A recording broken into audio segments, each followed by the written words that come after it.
אקשן. זאת מערכת ההום ביוגז הביתית.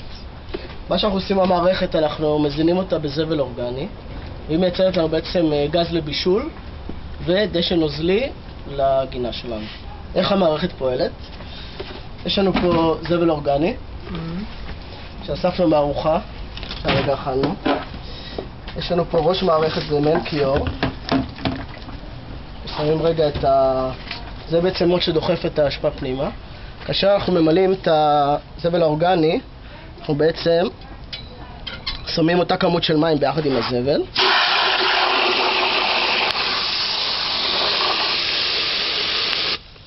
אפשר לראות? כן, פשוט שמים מים. יש פה גם מדליק. פשוט שופכים את זה לתוך המערכת. עכשיו כדאי כמובן אנחנו נשים פה קצת מים כדי לנקות לנו את הפח כמובן.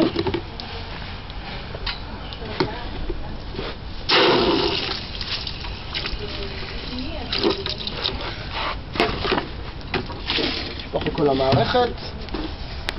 אחרי זה אנחנו דוחפים עם המוץ את הפסולת פנימה וסוגרים את המערכת.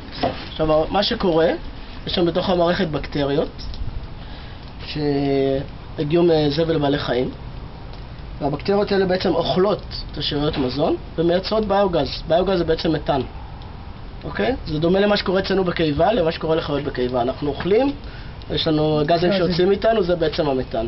עכשיו במקום שהמתאן הזה ייפלט במטמנות וילך לאפקט החממה בעצם, כל אפקט החממה, אנחנו משתמשים במתאן הזה על מנת לייצר גז, ובשאריות כדי שנוזלי.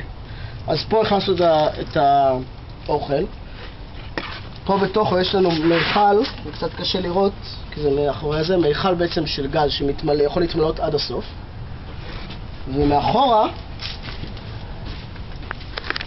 יש לנו בעצם יציאה של דשן נוזלי, שכל פעם אנחנו מכניסים אוכל, אז בעצם אנחנו מכניסים אוכל עם מים, אז יוצא מהמערכת דשן נוזלי. למה זה בעצם דשן נוזלי? כי זה בעצם מהפירוק של שאריות מזון, אז יש לנו חנקן, פחמן, מינרלים במים, שבעצם מייצרים לנו דשן באיכות טובה שאפשר להשתמש בו בגינה שלנו למטרות שונות.